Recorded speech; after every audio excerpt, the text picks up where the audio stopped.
Good morning, this is Shalini. Welcome to 6 TV. ఇక bulletin విశేషాలకు వెళ్లే ముందు వార్తాపత్రికల్లోని ప్రధాన అంశాలను మా ప్రతినిధి భారతి అందిస్తారు. Bharathi, over to you. Good morning Shalini. ఈరోజు ప్రధానంగా వార్తల్లో వచ్చిన ప్రధాన విశేషాల గురించి మనం తెలుసుకుందాం. మొదటిగా ఆంధ్రజ్యోతిలో ప్రధానంగా వచ్చిన వార్తలు చూసుకున్నట్లయితే 12 సీట్లు గెలవాలి, అసెంబ్లీ ఎన్నికల కన్నా ఎక్కువ సీట్లు సాధించాలి, కాంగ్రెస్ ఎమ్మెల్యేలకు సీఎం రేవంత్ పిలుపు. ఎమ్మెల్యేలకు అందుబాటులో ఉంటా, వారంలో 3 రోజులు సాయంత్రం కలుస్తా, ఈ నెల 26 తర్వాత జిల్లాల పర్యటన చేపడతా, ముఖ్యమంత్రిగా తొలి సభ ఇంద్రవెల్లిలో. అమరుల స్మృతివనం ఏర్పాటుకు శంకుస్థాపన, సంక్రాంతి తర్వాత ఇందిరమ్మ కమిటీలు వేస్తాం, ప్రభుత్వంతో పనులు చేయిస్తానంటూ ప్రజల వద్ద ఎవరైనా డబ్బులు తీసుకుంటే చర్యలు, ప్రభుత్వానికి చెడ్డ పేరు తెస్తే ఉపేక్షించం రేవంత్, 5 జిల్లాల ఇన్ఛార్జ్ మంత్రులు ఎమ్మెల్యేలతో సీఎం భేటీ, లోక్సభ ఎన్నికలపై సమీక్ష. ప్రస్తుతం ఇక్కడ చూసుకుంటే 12 సీట్లు గెలవాలి అన్న వార్త అయితే మనం ఇక్కడ చూసుకోవచ్చు. అసెంబ్లీ ఎన్నికల కన్నా ఎక్కువ సీట్లు సాధించాలి అని కాంగ్రెస్ ఎమ్మెల్యేలకు సీఎం రేవంత్ రెడ్డి అయితే పిలుపునిచ్చినట్టు మనకి ఇక్కడ తెలుస్తుందన్నమాట. దానికి సంబంధించిన వార్త ఇక్కడ చూసుకున్నట్లయితే ప్రతి నిమిషం ఎమ్మెల్యేలకు అందుబాటులో ఉంటానని అయితే సీఎం స్పష్టం చేశారు. వారంలో 3 రోజులు సాయంత్రం వేళ ఎమ్మెల్యేలతో భేటీ అవుతున్నట్టయితే ఇక్కడ స్పష్టంగా తెలుస్తుందన్నమాట. ఈ నెల 26 నుంచి 26 తర్వాత జిల్లాల పర్యటన చేపడుతున్నట్టు సీఎం స్పష్టీకరణ చేశారు. ముఖ్యమంత్రి సీఎం రేవంత్ రెడ్డి ముఖ్యమంత్రి అయిన తర్వాత తొలి సభని ఇంద్రవెల్లిలో జరపనున్నట్టయితే ఇక్కడ మనకు స్పష్టంగా కనిపిస్తుంది. దాంతోపాటు ఇక్కడ చూసుకున్నట్టయితే సంక్రాంతి తర్వాత ఇందిరమ్మ కమిటీలు వేస్తాం. ఇదన్నమాట. అలాగే ప్రభుత్వంతో ఎవరైనా పనులు చేయిస్తాను అని ప్రజల వద్ద డబ్బులు తీసుకొని మోసం చేసినట్టయితే వాటిపైన కఠిన చర్యలు తీసుకుంటామని సీఎం రేవంత్ రెడ్డి ఇక్కడ హెచ్చరించారనమాట. ఇది ఎన్నికలకు సంబంధించిన వార్త, 12 సీట్లకి సంబంధించిన వార్త. మనం ఇక్కడ చూసుకున్నట్లయితే అలా ఎలా వదిలేస్తారు? బల్కిస్ బాను కేసులో దోషులు 2 వారాల్లోగా లొంగిపోవాలి, వారికి రెమ్యునేషన్ ఇచ్చే హక్కు గుజరాత్ ప్రభుత్వానికి లేదు, అలా ఇవ్వడం అధికార దుర్వినియోగమే సుప్రీంకోర్టు. దోషుల్లో ఒకరితో గుజరాత్ సర్కారు కుమ్మక్కు, తీవ్రంగా ఆక్షేపించిన సుప్రీం త్రిసభ్య ధర్మస్థానం. 2022లో ఒక దోషి సుప్రీంకోర్టును మోసగించి పొందిన అనుకూల ఉత్తర్వులు చెల్లవని వెల్లడి. న్యాయం అంటే ఇదే, కోర్టుకు కృతజ్ఞతలు బల్కిస్. బల్కిస్ బాను రేప్ కేసు ఏదైతే ఉందో, అలాగే ఆమె కుటుంబ సభ్యుల హత్య కేసు ఏదైతే ఉందో, దాంట్లో దోషులు 11 మంది, దానికి సంబంధించిన 11 మంది దోషులు ఎవరైతే ఉన్నారో వాళ్ళు లొంగిపోవాలి అని, పోలీసులకు లొంగిపోవాలి అని అయితే సుప్రీంకోర్టు ఆదేశాలు ఇచ్చిందనమాట. వాళ్ళకి రెమిషన్ ఇచ్చే హక్కు గుజరాత్ ప్రభుత్వానికి లేదంటూ సుప్రీంకోర్టు ఆదేశించింది. ఇక్కడ చూసుకున్నట్టయితే నేరస్తుల రక్షకుడు ఎవరో మళ్ళీ తెలిసింది. బల్కిస్ బాను కేసులో సుప్రీంకోర్టు తీరుపై రాహుల్ గాంధీ వ్యాఖ్యలు. బల్కిస్ బాను కేసులో నేరస్తుల్ని ఎవరైతే రక్షిస్తున్నారో వాళ్ళు ఎవరో తెలిసింది అంటూ అయితే రాహుల్ గాంధీ వ్యాఖ్యానించారన్నమాట. ఇది బల్కిస్ బాను కేసుకి సంబంధించిన వార్త మనం ఇక్కడ చూసుకోవచ్చు. ఇక్కడ చూసుకుంటే కోర్టులో కొట్టేశారు, ఎన్నికల సమయంలో ఫార్ములా ఈ రేస్కు 54 కోట్ల ముందస్తు చెల్లింపులు, మంత్రికి తెలియదు, కేబినెట్ ఆర్థిక శాఖ ఆమోదము లేదు. గత ప్రభుత్వంలో మొదలుపెట్టిన ఈ రేస్ ఫార్ములా ఈ రేస్ ఏదైతే ఉందో దానికి సంబంధించి ఎన్నికల సమయంలో దానికి ముందస్తుగా 54 కోట్లు విడుదల చేసినట్టయితే మనకి ఇక్కడ తెలుస్తుందన్నమాట. దానిపై ప్రస్తుత సర్కార్ అయితే స్పందించింది. ఎన్నికల సమయంలో కేంద్ర ఎన్నికల సంఘం నిర్ణయం లేకుండా ఎలా డబ్బులు చెల్లిస్తారు అని అయితే ఇక్కడ ప్రస్తుతం కాంగ్రెస్ సర్కార్ అయితే స్పష్టం చేసిందనమాట. చట్ట వ్యతిరేక ఒప్పందాలు కుదుర్చుకొని ప్రజాధనాన్ని దుర్వినియోగం చేసిన మీ పైన చర్యలు తీసుకోవచ్చు. ఐఏఎఫ్ఓ నోటీసుకు రాష్ట్ర సర్కారు ఘాటు సమాధానం, తీసుకున్న కోట్ల సొమ్మును తిరిగిచ్చేయాలని డిమాండ్.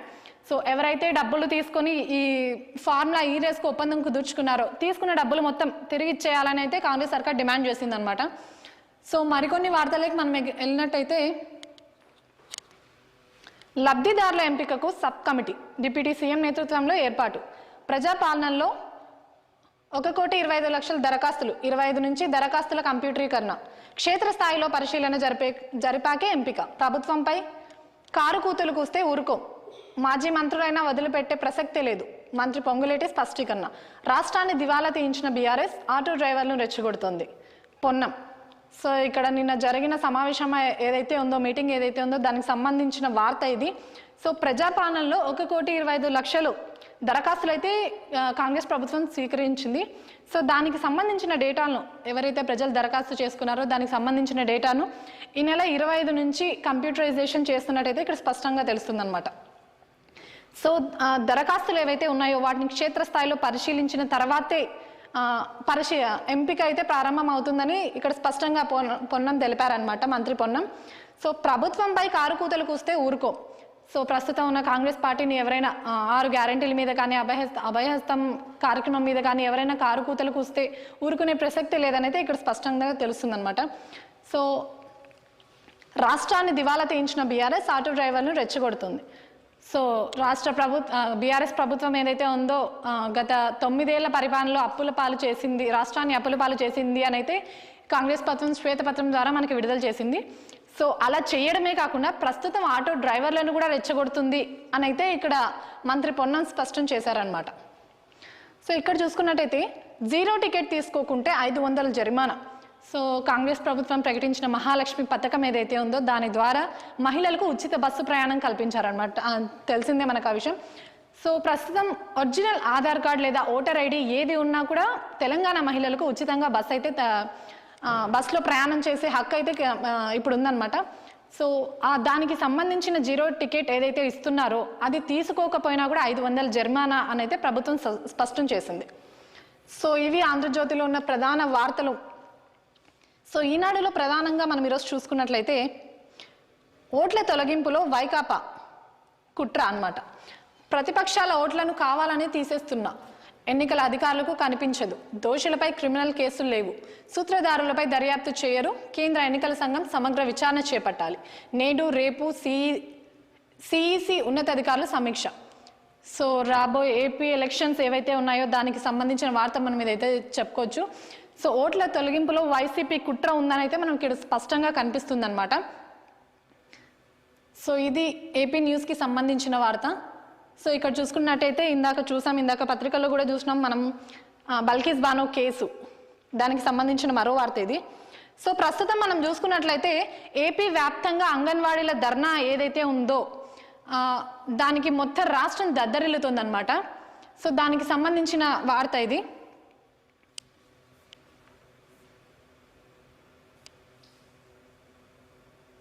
సో ఏపీలో ప్రస్తుతం అంగన్వాడీలు వాళ్ళ జీతాల కోసం ఏదైతే ఉన్నాయో కనీస వేతనాలు ప్రస్తుతం 11,500 నుండి 26,000 చేయాలని అయితే గత నెల రోజులుగా ప్రతి జిల్లాలోనూ, రాష్ట్ర వ్యాప్తంగా ఉన్న ప్రతి జిల్లాలోనూ, మండలంలోనూ అంగన్వాడీలు అయితే ధర్నా చేస్తున్నారు. కానీ ప్రభుత్వం అయితే వారికి నిన్ననే ముగింపు గడువు అయితే ప్రకటించింది. కానీ అంగన్వాడీలు తమకు న్యాయం జరిగే వరకు పోరాడతాం అన్నట్టుగా ప్రభుత్వం మాటను ధిక్కరించి మరీ సమ్మెలు, నిరసనలు, వినూత్న రీతిలో నిరసనలు చేపడుతున్నారనమాట. సో అవి ఈనాడులో ప్రధానంగా మనం చూసుకున్న వార్తలు. ఇప్పుడు వెలుగులో మనం ప్రధానంగా చూసుకున్నట్లయితే అభయహస్తం అర్హుల ఎంపికకు ఫీల్డ్ వెరిఫికేషన్. ఈ నెల 30లోగా దరఖాస్తుల డేటా ఎంట్రీ పూర్తి కావాలి. రివ్యూలో అధికారులపై సీఎం రేవంత్ రెడ్డి ఆదేశం. సో ఇక్కడ చూసుకున్నట్లయితే ప్రజాపాలన ఏదైతే ఉందో అది మొన్నటికే ముగిసినట్టయితే మనకు తెలుస్తుంది. సో అప్లికేషన్ల పరిశీలన, గ్యారంటీల అమలుకు కేబినెట్ సబ్ కమిటీ చైర్మన్గా బట్టి సభ్యులుగా శ్రీధర్ బాబు, పొంగులేటి, పొన్నం. దరఖాస్తులు 1,25,00,000. డేటా ఎంట్రీకి 30,000 సిబ్బంది. రివ్యూ వివరాలు వెల్లడించిన మంత్రులు పొన్నం, పొంగులేటి. తప్పుడు ప్రచారం చేసే మాజీ మంత్రులపైన చర్యలు. త్వరలో కొత్త రేషన్ కార్డులపై నిర్ణయం తీసుకుంటామని వెల్లడి. గ్యారంటీలను 100 రోజుల్లో అమలు చేసి చూపిస్తామన్న పొంగులేటి. సో ఇక్కడ చూసుకున్నట్టయితే ప్రజాపాలన ద్వారా తీసుకున్న దరఖాస్తులు ఏవైతే ఉన్నాయో అవి 1,25,00,000 వచ్చాయని స్పష్టంగా ఇక్కడ రాసిందనమాట. సో దానికి సంబంధించిన డేటా ఎంట్రీని అయితే కంప్యూటరైజేషన్ చేయడానికి సుమారు 30,000 మంది సిబ్బందిని అయితే ఏర్పాటు చేసినట్టు మనకి ఇక్కడ తెలుస్తుందన్నమాట. సో కాంగ్రెస్ ప్రభుత్వం ఇచ్చిన 6 గ్యారంటీలు ఏవైతే ఉన్నాయో వాటిని 100 రోజుల్లోగా పూర్తి చేసి చూపిస్తామని చెప్పి ఇక్కడ పొంగులేటి స్పష్టం చేశారు. సో మరిన్ని వార్తల్లోకి వెళ్తే ఇది కూడా ఇందాక మనం చూసాం, ఫార్ములా ఈ రేస్కి సంబంధించిన వార్తే. కేబినెట్ ఆమోదం లేకుండా ఎలక్షన్ కోడ్ పట్టించుకోకుండా ఒప్పందం. బీఆర్ఎస్ హయాంలో కథ నడిపిన స్పెషల్ సిఎస్ అరవింద్ కుమార్. సీజన్కు 200 కోట్ల నష్టం. ఫోన్ మీదనే నడిచిన అగ్రిమెంట్. ఈ ఫిబ్రవరి సీజన్కు అప్పట్లోనే 55 కోట్ల అడ్వాన్స్. అసలు విషయాన్ని గుర్తించి ఒప్పందాన్ని రద్దు చేసిన ప్రస్తుత సర్కార్ 55 కోట్లు కట్టాలని అరవింద్ కుమార్కు నోటీసులు. So special CS Aravind Kumar ఎవరైతే ఉన్నారో ఎన్నికల సమయంలో ఈ ఫార్ములా ఈ రేస్కు సంబంధించిన నిధులు విడుదల చేసినట్టయితే మనకి ఇక్కడ కనిపిస్తుంది. సో ఇక్కడ చూసుకున్నట్టయితే ఇరిగేషన్ ఏఎన్సీ మురళీధర్ను తొలగించాల్సిందే పార్టీలు, ప్రజా సంఘాల నాయకులు, రిటైర్డ్ ఏఎన్సీలు డిమాండ్. ఆయన విచారిస్తే తప్ప ఇరిగేషన్ అక్రమాలు బయట రావని కామెంట్లు. సో ఈ ఇరిగేషన్కి సంబంధించిన ఏఎన్సీ మురళీధర్ ఎవరైతే ఉన్నారో ఆయన్ని విచారిస్తే తప్ప ప్రాజెక్టులో జరిగిన అక్రమాల గురించి కానీ అవినీతి గురించి కానీ బయటకు రాదన్నట్లయితే ఇక్కడ రిటైర్డ్ ఏఎన్సీలు అయితే డిమాండ్లు చేశారు. ఇక్కడ చూసుకున్నట్టయితే దీనికి సంబంధించిన వార్త ఇది. మురళీధర్ను తొలగిస్తేనే నిజాలు బయటకు, బీఆర్ఎస్ నిర్ణయాలను ఆయన సమర్థిస్తున్నారు ఎమ్మెల్సీ జీవన్ రెడ్డి వ్యాఖ్య. సో ఈఎన్సీని తొలగిస్తేనే అసలు అక్కడ జరిగిన ఇరిగేషన్లో జరిగిన అవినీతి కానీ అక్రమాలు కానీ బయటికి వస్తాయి అన్నట్లయితే ఇక్కడ స్పష్టంగా తెలిపారనమాట ఎమ్మెల్సీ జీవన్ రెడ్డి. సో ఇక్కడ చూసుకున్నట్టయితే ఇదే పత్రికలోనూ ఈ వార్త ప్రధానంగా ఇచ్చారు. బల్కోస్ బాను రేప్ కేసు ఏదైతే ఉందో దానికి సంబంధించిన వార్త మనం ఇక్కడ మళ్ళీ చూసుకోవచ్చు అనమాట. సో ఇప్పుడు దిశలో వార్తలు ప్రధానంగా వచ్చిన వార్తల గురించి మనం తెలుసుకుందాం. కుక్కల షెడ్డుకు 12 లక్షలు, బ్యాడ్మింటన్ కోర్టుకు 2 కోట్లు, దాని నిర్వహణకు మరో 2.5 కోట్లు. ప్రగతి భవన్ 10 ఏళ్ల ఖర్చుపై అధికారుల ఆరా, ఆసక్తికర విషయాలు వెలుగులోకి. 60 కోట్ల అంచనా వ్యయంతో మొదలైన భవన్ నిర్మాణం పూర్తయ్యేసరికి 200 కోట్లు దాటిన ఖర్చు. లెక్కలు తీస్తున్న ఆఫీసర్ల చర్యలపై ఉత్కంఠం. 25 కోట్లతో ఇటలీ నుంచి ఫర్నిచర్. కేసీఆర్ ఆర్భాటాల కోసం ప్రజాధనం వృద్ధి. సో బీఆర్ఎస్ ప్రభుత్వంలో చేపట్టిన ప్రగతి భవన్ కానీ ఇప్పుడు ప్రస్తుతం ప్రజాభవన్గా పేరు మారిన ప్రగతి భవన్ ఏదైతే ఉందో దానికి సంబంధించి కుక్కల షెడ్డుకు 12 లక్షలు. సో ప్రగతి భవన్ ఆవరణలో నిర్మించిన కుక్కల షెడ్డు ఏదైతే ఉందో కేవలం దానికి మాత్రమే 12 లక్షలు ఖర్చు చేసినట్టయితే ఇక్కడ స్పష్టంగా ఉందన్నమాట. దాంతోపాటు బ్యాడ్మింటన్ కోర్టుకు 2 కోట్లు. సో బ్యాడ్మింటన్ కోర్ట్ ఒక కేవలం క్రీడా ప్రదేశానికి మాత్రమే 2 కోట్లు ఖర్చు పెట్టినట్టయితే ఇక్కడ తెలుస్తుంది అనమాట. సో ప్రగతి భవన్ నిర్మించడానికి ముందు 60 కోట్ల అంచనాతో వేసిన వ్యాయం ఇప్పుడు అది పూర్తయ్యేసరికి 200 కోట్లు పూర్తయినట్టు ఖర్చు అయినట్టు మనకి ఇక్కడ స్పష్టంగా తెలుస్తుంది అనమాట. ప్రగతి భవన్కి సంబంధించిన ఫర్నిచర్ ఏదైతే ఉందో దానికోసం 25 కోట్లు ఖర్చు పెట్టి ఇటలీ నుంచి తెప్పించారు. సో కేసీఆర్ ఆర్భాటాల కోసం ప్రజాధనం వృధా. సో కేసీఆర్ సొంత ఆర్భాటాల కోసం ప్రజల ధనాన్ని వృధా చేస్తున్నట్టయితే ఇక్కడ స్పష్టంగా రాసింది అనమాట. సో ప్రధానంగా చూసుకున్నట్లయితే ఇది ప్రగతి భవన్కి సంబంధించిన వార్త. 60 కోట్ల నుంచి 200 కోట్లకి ఎలా చేరింది అనే దానిపై ఇక్కడ స్పష్టంగా రాసిందనమాట. సో ఇక్కడ చూసుకున్నట్టయితే మీ వల్లే ఓడిపోయాం, కేడర్ను మీరే లెక్క చేయలేదు, నేను కలిసేందుకు ప్రయత్నించినా అడ్డుపడ్డారు. నిజామాబాద్ బీఆర్ఎస్ మాజీలపై ఎమ్మెల్సీ కవిత ఫైర్. సో మాజీలు ఎమ్మెల్సీ బీఆర్ఎస్ మాజీలు ఎవరైతే ఉన్నారో నిజామాబాద్లో వాళ్ళపై ఎమ్మెల్సీ కవిత అయితే ఫైర్ అయ్యారు. సో వాళ్ళ వల్లే పార్టీ ఓడిపోయింది అని, కేడర్ను కలిసేందుకు కవిత ప్రయత్నించినా వాళ్ళు అడ్డుకున్నారని చెప్పైతే కవిత ఇక్కడ మండిపడ్డారు. సో కవితకి కౌంటర్గా మా ఫోన్లను ఎప్పుడూ కేటీఆర్ ఎత్తలేదు, నిజామాబాద్ ఎంపీ ఎలక్షన్ సమావేశంలో నేతల అసహనం.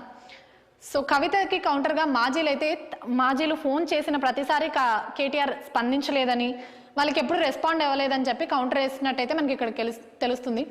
గెలిస్తే క్రెడిట్ మీకా, ఓడిపోతే మాపై నిందల. బీఆర్ఎస్ అధిష్టానంపై మాజీల అసంతృప్తి.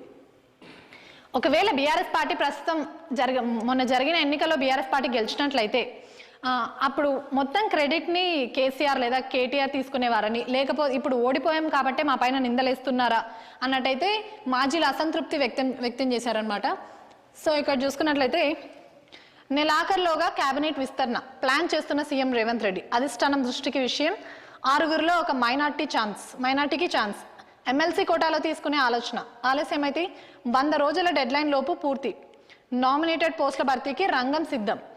సో ఈ నెల ఆఖరిలోగా కేబినెట్ విస్తరణకైతే సీఎం రేవంత్ రెడ్డి పూనుకున్నట్టు స్పష్టంగా తెలుస్తుంది అనమాట. ఇదే విషయాన్ని ఆయన పార్టీ అధిష్టానం దృష్టికి కూడా తీసుకెళ్లారు.